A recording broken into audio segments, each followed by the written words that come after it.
ಅಫ್ಜಲ್ಪುರ ತಾಲೂಕಿನ ಕರಜಗಿ ಗ್ರಾಮದ ಮೊರಾರ್ಜಿ ದೇಸಾಯಿ ವಸತಿ ಶಾಲೆಯಲ್ಲಿ ಇಂದು ಬೆಳಿಗ್ಗೆ ಉಪಹಾರ ಸೇವಿಸಿದ ಬಳಿಕ 30ಕ್ಕೂ ಹೆಚ್ಚು ವಿದ್ಯಾರ್ಥಿಗಳು ಅಸ್ತವ್ಯಸ್ತಗೊಂಡ ಘಟನೆ ನಡೆದಿದೆ. ಉಪಹಾರ ಸೇವಿಸಿದ ಕೆಲವೇ ಸಮಯದಲ್ಲಿ ವಿದ್ಯಾರ್ಥಿಗಳಿಗೆ ವಾಂತಿ, ಹೊಟ್ಟೆ ನೋವು ಹಾಗೂ ಅಸ್ವಸ್ಥತೆ ಕಾಣಿಸಿಕೊಂಡ ಹಿನ್ನೆಲೆಯಲ್ಲಿ ಶಾಲಾ ಆಡಳಿತ ತಕ್ಷಣವೇ ಅವರನ್ನು ಕರಜಗಿ ಸ್ಥಳೀಯ ಆಸ್ಪತ್ರೆಗೆ ದಾಖಲಿಸಿ ಪ್ರಾಥಮಿಕ ಚಿಕಿತ್ಸೆ ನೀಡಿತು. ನಂತರ ಹೆಚ್ಚಿನ ಚಿಕಿತ್ಸೆಗಾಗಿ ಎಲ್ಲಾ ಅಸ್ವಸ್ಥ ವಿದ್ಯಾರ್ಥಿಗಳನ್ನು ಅಫ್ಜಲ್ಪುರ ತಾಲೂಕು ಆಸ್ಪತ್ರೆಗೆ ದಾಖಲಿಸಿದ್ದು ವೈದ್ಯರು ಚಿಕಿತ್ಸೆ ನೀಡುತ್ತಿದ್ದಾರೆ.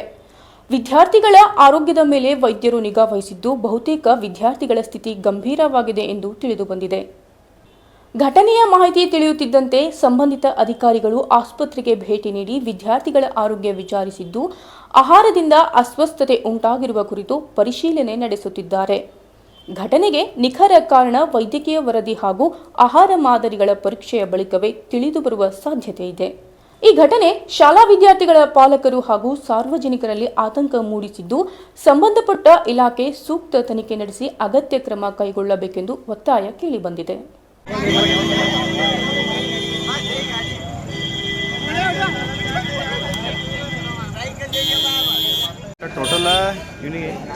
ಟೋಟಲ್ ಇರ್ಬೋದ್ರಿ ಒಂದು 60-70 ರೀ. ಹುಡುಗಿಯರ ಅವ್ರಿ ಪಾಪ ಅವ್ರಿಗೆ ಟೋಟಲ್ ಇರ್ಬೋದ್ರಿ ಒಂದು 60-70 ರೀ. ಹುಡುಗಿಯರ ಅವ್ರಿ ಪಾಪ ಅವ್ರಿಗೆ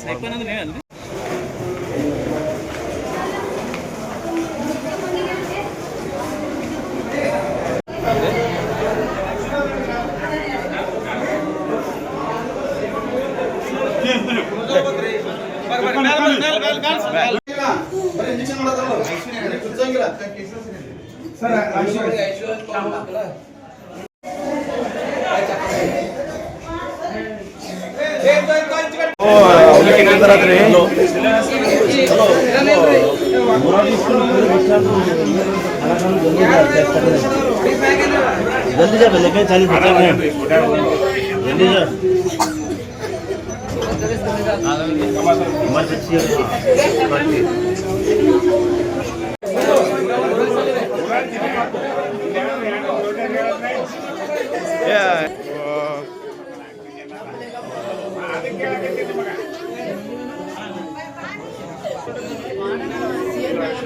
ಮಾಡ್ರಿ ಮುಂಜಾನೆ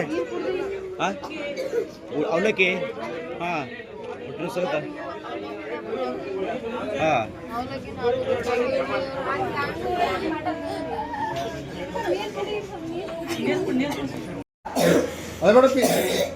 ಸಹಿತ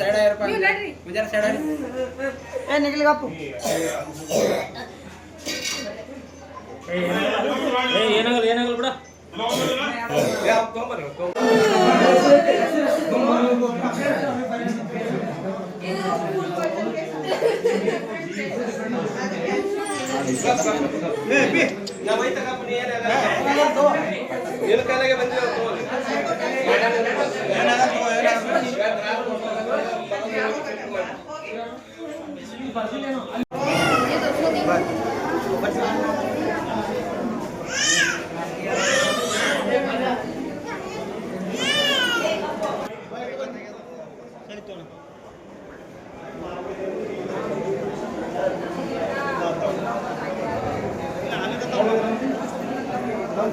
ಸರ್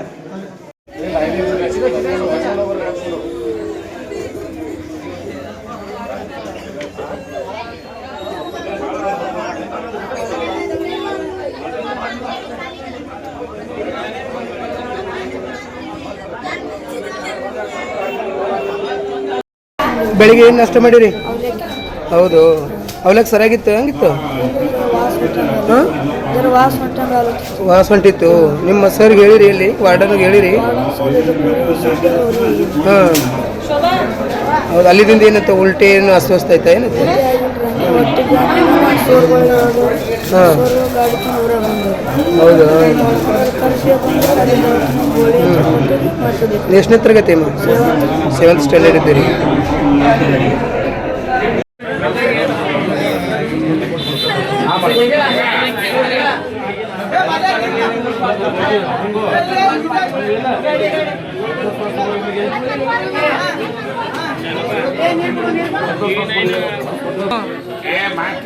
ಗಾಡಿ ತಗೊಂಬ ಚಲೋ ಫೈನ್ ವ್ಯಾಪಾರ ಮಾಡಿ ಸುಮ್ಮನೆ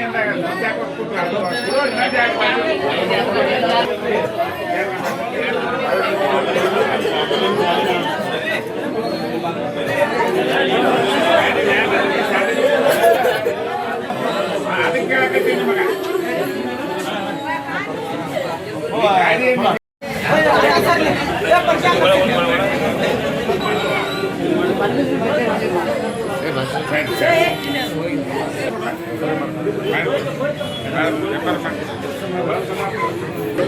ಹುಡುಗಿ ಕೂಡ ಮಾಡೋರಿ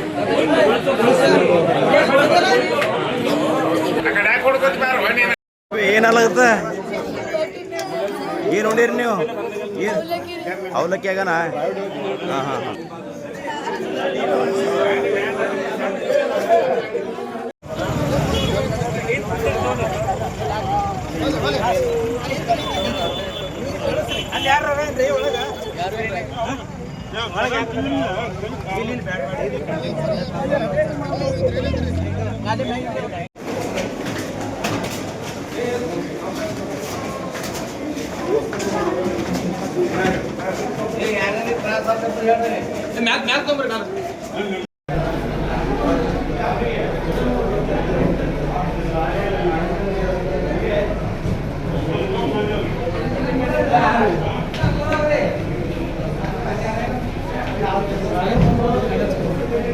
ಬಾರೋ ನಡಿ ಹೊರಡಿ ಕೊಡು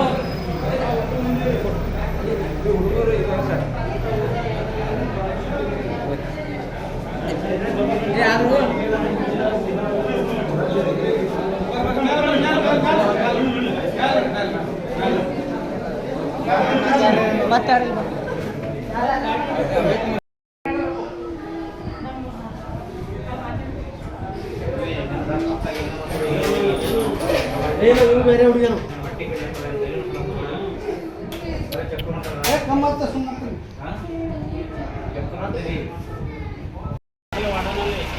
ಇಲ್ರಿ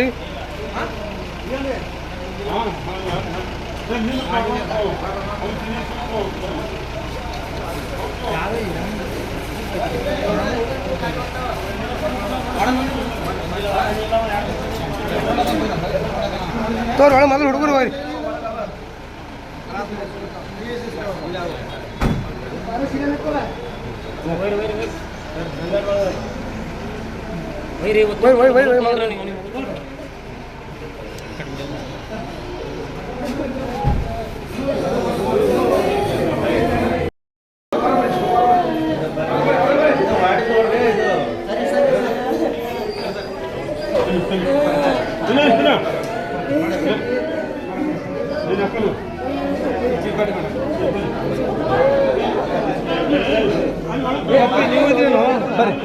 ನೀವು ಬರ್ರಿ ಮೇಡಮ್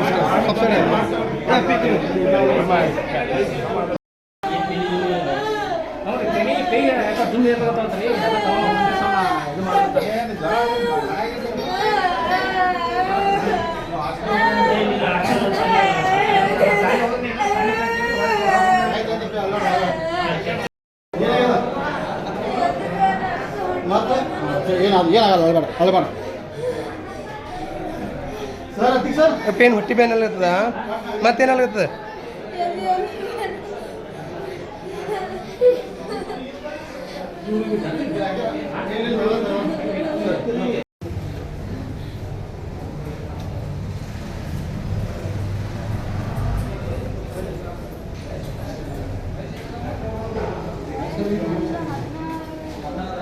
ಎಷ್ಟನೇ ತರಗತಿ ಅಮ್ಮ 10th ಇದ್ದೀರಿ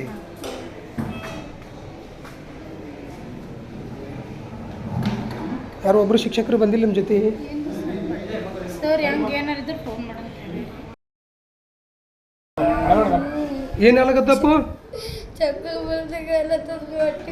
ಮುಂಜಾನೆ ಏನು ನಾಷ್ಟ ಏನು ಮಾಡಿರಿ ಅವಲಕ್ಕಿ ಮಾಡಿರಿ ಏನು ನಾಷ್ಟ ಮಾಡೋಣ ಹಂಗೆ ಶುರು ಆಗ್ಯದಾಗ ತ್ರಾಸ ನೀವು ಎಷ್ಟನೇ ತರಗತಿ